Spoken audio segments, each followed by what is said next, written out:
Tempe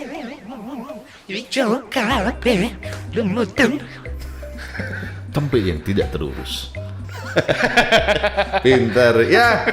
Halo semuanya. Halo semuanya, gimana Balik kabar lagi. kalian di Iya. 2021 yang ya sama aja. Sama aja ya. Kita mau ngucapin selamat kemarin sudah nonton bareng. Iya, oh iya yang kemarin udah nonton, selamat ya. Cuk, salah cuk. Kenapa? Ini harusnya kita ngucapin selamat di video selanjutnya. Gak apa-apa, Oh iya. kan nontonnya udah kemarin. Iya, nontonnya kan sudah kemarin. Ya pokoknya itu kemarin kita baru aja nonton bareng sama Sunsmokers. viewer Soundsmoker yang menang. Padahal nyari 2 orang, yang datang cuma 1, saya nggak tahu kenapa. Iya, yang satu dihubungin nggak ngejawab ya udah, Ya belum udah. rezekinya. Cuma ya wajar ketika laki-laki mikir, masa saya nonton sama laki-laki, ya bener Iya, juga. mbaknya aja kelihatannya nyesel kok. Ya, Gak, tapi mbaknya have fun sih, aku suka. ya itu dia sih. Alhamdulillah itu intinya. Kita kembali lagi ke tontonan favorit kalian semua, Soundsmoker. Soundsmokers. Membahas film faedah dan menegangkan. Dan Ingat. bisa dipastikan kau tidak perlu lagi jauh-jauh ke bioskop. Tuh, susah banget ngomongnya. Atau streaming kontrol. Ingat, film-film tidak berfaedah, oke? Iya, itu dia.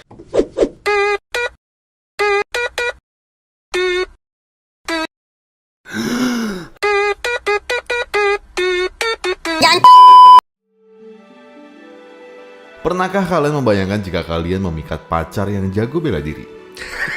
Kayaknya saya sudah ada gambaran siapa. Apa kalian akan merasa terlindungi atau justru takut karena tiap kencan suka ngeluarin jurus burung terbang? Tidak ada jurus burung terbang. Film yang mau kita ceritakan kali ini berasal dari negeri yang terkenal akan ilmu bela dirinya, yaitu China. Cina lah ya, sorry. China. Cina terkenal dengan film action bela diri seperti Ip Man, terus Karate Kid, Karate Kid bukan Cina yo. bukan Cina. Ya cuma latarnya. Oh, latarnya. Latarnya kan di Cina. Terus juga ada Kung Fu Hustle, pasti kalian tahu semua. Pasti dong. Nah, film yang mau kita bahas kali ini bukan ketiganya. Iya. Seperti biasa. Dan yang kita bahas kali ini adalah film tentang horor. Enggak, My Kung Fu Sweetheart masih nyambung. Jadi ada pemainnya sedikit lah yang dari 3 film tadi. Oh iya, betul. Film ini mengisahkan tentang seorang sekretaris cantik nan mungil, unyu serta aduhai yang jago kungfu tentunya. Bersama keluarganya yang berusaha untuk menyelamatkan kekasihnya dari serangan jawara kungfu yang menyandang gelar master. Iya, dan punya burung yang sangat besar. Oke, jadi begini. Salah film. Kayaknya salah film.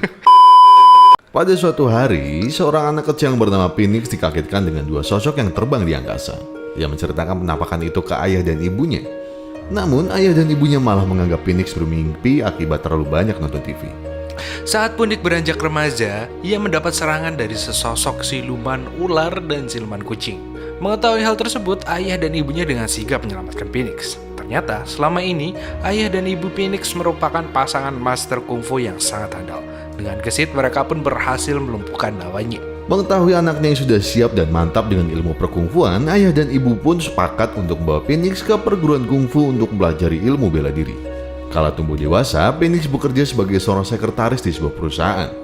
Suatu hari, ia terlambat untuk berangkat ke kantor. Sesampainya di kantor, terlihat sudah banyak orang yang antri depan lift.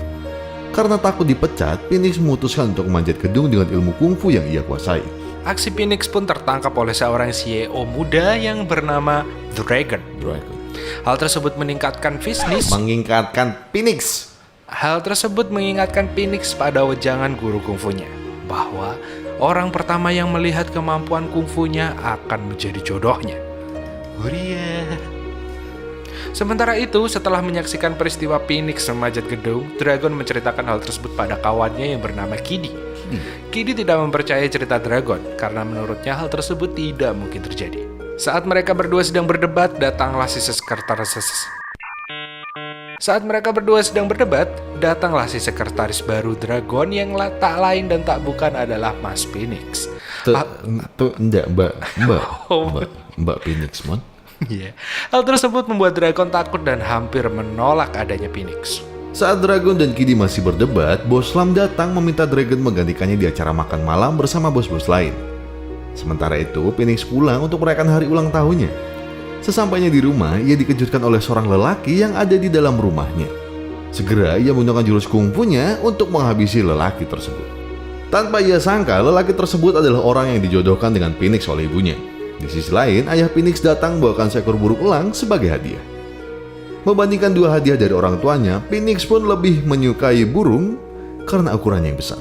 Pi, Iya, gimana? ia lebih memilih burung. Oke. Pada saat yang bersamaan, Dragon tengah makan malam bersama bos perusahaan lain mewakili bos lab. Namun ia terlihat risih ketika rudalnya dipijit-pijit oleh mbak-mbak genit di klub tersebut. Ketika Dragon dan para bos sedang asik bermain mahjong, mereka dikejutkan dengan dua orang tamu tak diundang yang langsung menyerang mereka semua yang ada di sana. Ternyata kedua orang tersebut adalah suruhan pengusaha jahat yang bernama Boss White atau dikenal dengan julukan Isi Alis Putih. Tidak mengerikan sama sekali. Iya. Dengan jurus cakar ayam dan tendangan halilintar, dua suruhan tersebut berhasil membuat semua orang di klub tersebut meninggal. Namun alangkah beruntungnya, Mas Dragon selamat dari insiden penyerangan tersebut. Dan pagi harinya, Phoenix melihat Dragon yang masuk TV karena insiden tersebut. Dengan jurus putaran gemulai, Phoenix langsung mengambil remote dari tubuh burungnya dan menonton berita tersebut.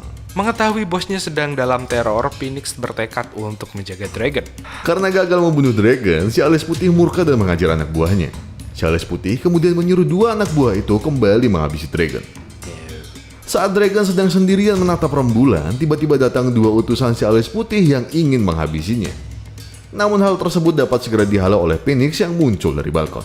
Wah, Dengan bantuan burung pemberian ayahnya, Phoenix dan Dragon berhasil terbang menjauhi dua utusan tersebut. Sayangnya, salah satu utusan si Alis Putih melancarkan panah beracun ke mereka. Dan tanpa disangka, panah tersebut menancap di lubang durjana Dragon yang membuatnya tak sadarkan diri. ya ampun. Tertusblok. Tertusbol. Sesampainya di rumah, Phoenix mencoba mengeluarkan racun yang ada dalam tubuh Dragon. Ia teringat satu pengobatan tenaga dalam di ilmu kungfu yang mengharuskannya untuk melepas baju. Pengobatan? Yup, dan karena kasih sayang yang sangat tulus pada Dragon, Phoenix pun segera menanggalkan seluruh pakaiannya dan melakukan pengobatan tersebut. Oh, berarti kalau Lek Junet buka baju, tandanya cinta yang amat sangat. Enggak. Ya aku tidak mau dicintai kalau kayak gitu. Saya juga tidak mau dicintai Lek Junet, anjing. Dayat sambil buka baju dia orangnya no. dung kepleset gelundung melebu balkon des. Ketika Phoenix sedang mengobati Dragon, ibunya datang dan menyuruh Phoenix untuk berhenti mengobati Dragon. Ibu Phoenix menyuruh ia untuk tidak lagi menolong Dragon karena sedang dalam masalah besar. Wah, Karena musuh yang sulit dikalahkan dan ibunya yang tak ingin membantu Phoenix, ia pun pergi ke kebun binatang untuk minta bantuan pada ayahnya. Di sana, ia bertemu dengan teman seperkungfuan ayahnya yang kita sebut saja Cak Sulis. Kenapa jomplang sekali? Sampai si jeneng asli ini bisa jadi sak sulis cing ini bakal sate asu. Di tempat itu, Phoenix mendapati bahwa ayahnya hanya seorang penjaga toilet. Ayahnya yang malu karena berbohong pada Phoenix pun sempat ingin melarikan diri. Namun ternyata Phoenix tidak malu dengan ayahnya. Phoenix menyampaikan kedatangannya untuk meminta bantuan sang ayah untuk melindungi Dragon. Ayahnya dengan senang hati menerima permohonan anak kesayangannya. Dan sementara itu, Dragon yang bangun dari tidurnya dikagetkan dengan burung Phoenix. Nggak, tolong. Ia semakin kaget menyadari bahwa ia berada di tempat asing. Ditambah dengan jam yang sudah menunjukkan pukul 9 lewat, dan sebagai seo teladan, Dragon tidak ingin terlambat datang ke kantornya. Namun hal tersebut dicegah oleh burung Phoenix yang ditugaskan untuk menjaganya tetap di rumah. Dan Dragon pun akhirnya tidak sengaja bertemu Ibu Phoenix yang sedang mandi. Ibu Phoenix pun memberi cara untuk kabur dari tempat itu. Setelah berhasil lolos, Dragon akhirnya berhasil berangkat ke kantor. Sesampainya di kantor, Dragon bertemu dengan anak tiri bosnya yang bernama Rogue ya, wow nyebutnya Rogue ya angel. Iya, Rogue. Melihat paras Dragon yang mempesona, Rogue pun langsung terpikat pada Dragon. Rogue ternyata adalah teman seperguruan kungfu Phoenix. Pada saat itu, Rogue mengetahui bahwa Phoenix juga menjadi sekretaris Dragon. Mengetahui kalau mereka saling bersaing mendapatkan Dragon, Phoenix dan Rogue pun memulai pertarungan kungfu di toilet umum. Dan mereka pun berantem. Dan sepatunya nyantol. Dan temboknya tembus. Ada mas-mas di situ. Iya, masnya bingung. Ya udah deh. Iya itu aja. Ya. Pertarungan Phoenix dengan Rogue pun berlangsung sengit dengan pamer jurus andalan masing-masing. Mereka memperlihatkan kelihayan dalam kungfu beradu kungfu. Akhirnya pertarungan pun dimenangkan oleh Phoenix. Ya Allah. Cangkem ora lihai mon. Wih. Setelah pertarungan selesai, Phoenix menceritakan apa sebenarnya yang terjadi pada Dragon. Karena ancaman yang sangat besar, Phoenix pun memiliki ide agar ayah Phoenix dan Cak Sulis dipekerjakan menjadi bodyguard Dragon. Saat Dragon sedang bekerja, ia dipanggil ke ruangan Bos Lam oleh Bu Ginny untuk memperbaiki komputernya yang mati. Tanpa Dragon sadari, ternyata Bu Ginny adalah mantan istri si Alis Putih yang mencoba untuk membunuh Dragon atas ancaman dari si Alis Putih. Namun, aksi Bu Ginny dicegah oleh Rogue, yang tak lain adalah anaknya sendiri. Rogue tidak ingin ibunya membunuh Dragon karena ia adalah lelaki yang disukai oleh Rogue. Di markas si Alis Putih, Bu Ginny terlihat sedang dimarahi oleh si Alis Putih atas kegagalannya dalam upaya pembunuhan Bos Lam. Dalam perdebatan itu, ternyata Dragon dan rombongan mendengar rencana jahat si Alis Putih. Karena ketahuan, Dragon pun mendapat serangan si Alis Putih. Saat si Alis Putih akan memblokade Dragon, ia berhasil diselamatkan oleh Cak Sulis. Dan pertarungan antara jagoan kungfu pun kembali berlangsung dengan sangat sengit. Namun tingginya ilmu si Alis Putih membuat Phoenix dan ayahnya kesulitan mengalahkannya dengan bantuan burung Mas burungnya. Mas Emon burungnya dimasukin tempat umum. Oh iya maaf, ya. sorry. Dengan bantuan burung Phoenix, mereka dapat melarikan diri dari si Alis Putih. Dan setelah kabur, Phoenix dan ayahnya mendapati Dragon yang lemah tak berdaya akibat hantaman si Alis Putih. Untuk mengobati lukanya, Dragon pun harus dibawa ke Gunung Hua, tempat di mana Phoenix belajar kungfu. Di tempat itu, Dragon akan mendapatkan pengobatan yang hanya dapat dilakukan oleh para biksu. Di perjalanan menuju Gunung Hua, tidak sengaja sang burung Phoenix tidak kuat menahan godaan dari burung lain. Dan mereka sempat nyasar ke Gunung Fuji. Namun akhirnya mereka sampai juga ke Gunung Hua. Di sana, Dragon mendapatkan pengobatan tenaga dalam oleh para biksu berkulit emas. Akan tetapi, tindakan yang diberikan tidak membuahkan hasil. Hanya ada satu cara untuk menyembuhkan Dragon, yaitu dengan memberikan pil obat dari Buddha. Namun jika ia meminum pil itu, ia akan melupakan orang yang ia sangat cintai. Kenapa gitu efeknya? Saya tidak tahu. Mesti bentuknya pil-pil neng film kungfu ki kayak telak wedus. Boba. Karena tak ingin Dragon mati, Phoenix yang sedang sedih memberikan pil tersebut pada Dragon. Dan setelah minum minuman obat keras, Dragon pun bangun dan sembuh dari sakitnya. Namun benar saja, obat yang Dragon minum membuat ia lupa diri dengan Phoenix yang ia cintai. Setelah Dragon sembuh, Phoenix dan ayahnya masih harus mengalahkan si Alis Putih agar ia tidak lagi menyerang bos dan Dragon. Ayah Phoenix mendapat petunjuk dari gurunya bahwa si Alis Putih dapat dikalahkan oleh 2 laki-laki dan 2 perempuan. Mereka harus berpasangan untuk menghajar si Alis Putih. Dengan persyaratan tersebut, Phoenix dan ayahnya meminta ibunya untuk ikut berlatih melawan si Alis Putih. Namun, ibu Phoenix menolak ajakan mereka dengan alasan ia tak ingin bermain kungfu lagi. Karena merasa gagal membujuk ibunya, Phoenix dan ayahnya pun pergi.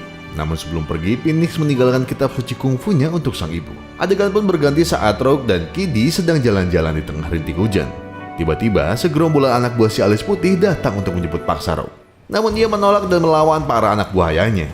Karena lawannya yang begitu banyak, Rogue pun mau tak mau harus mengalah dan menyerahkan dirinya untuk dibawa anak buah si Alis Putih. Setelah berhasil menculik Rogue, si Alis Putih menelpon Bu Ginny untuk datang ke markasnya bersama suaminya, yaitu Bos Lam. Bos Lam yang telah mengetahui bahwa Rogue diculik mengorbankan dirinya untuk dijadikan umpan demi keselamatan anak tirinya. Mendengar hal tersebut, Bu Ginny pun menangis dan terharu atas keberanian Bos Lam. Akhirnya, Bu Ginny dan Bos Lam pun pergi ke markas si Alis Putih untuk menyelamatkan Rogue. Dan sesampainya di sana, mereka diselamatkan oleh ayah Phoenix yang ingin menghabisi si Alis Putih.